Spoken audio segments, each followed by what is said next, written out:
Shalom saudaraku yang dikasihi Tuhan Yesus Kristus, puji Tuhan. Hari ini kita diberikan kesempatan oleh Tuhan untuk menerima hari baru, pemberian Tuhan. Dan tentu hari baru pemberian Tuhan kita landaskan dengan firman-Nya yang terambil dari Lukas pasal yang ke-20 ayat yang ke-38 demikian.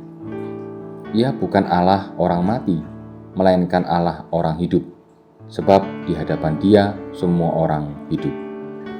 Saudaraku dikasihi Tuhan, hidup yang ditawarkan Kristus sungguh berbeda dengan hidup dalam pandangan ilmu pengetahuan.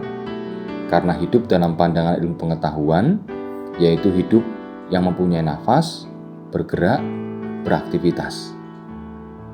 Tetapi hidup yang diberikan atau ditawarkan oleh Tuhan Yesus lebih daripada itu.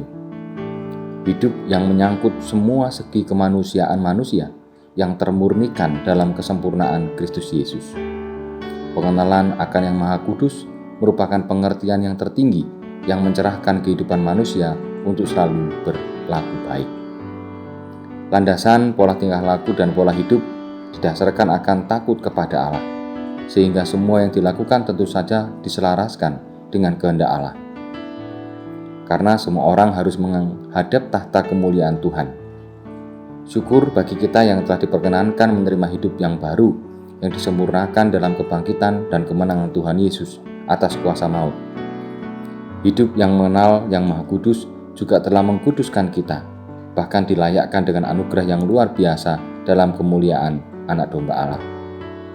Bila kita mengingat dan merasakan kebaikan Allah, maka patutlah kita selalu bersyukur dan menceritakan bahwa begitu baiknya Allah dan adilnya Dia kepada sesama kita. Dalam jawaban Tuhan Yesus yang menyatakan bahwa Allah bukan Allah orang mati, karena memang dalam kematian tidak ada yang dapat dilakukan, tidak dapat merubah dan dirubah, tetapi sudah berhenti. Allah kita adalah Allah yang hidup, Allah yang selalu memperbaharui kehidupan kita, bahkan hidup kita pun disempurnakan dalam kebangkitan dan kemuliaannya. Tanpa Kristus kita sudah mati, tanpa Kristus kita bukan siapa-siapa, namun karena kemurahannya boleh kita menghadap dalam tahtanya, kehidupannya dengan hidup baru. Karena apa? Karena hidup kita adalah karena anugerahnya.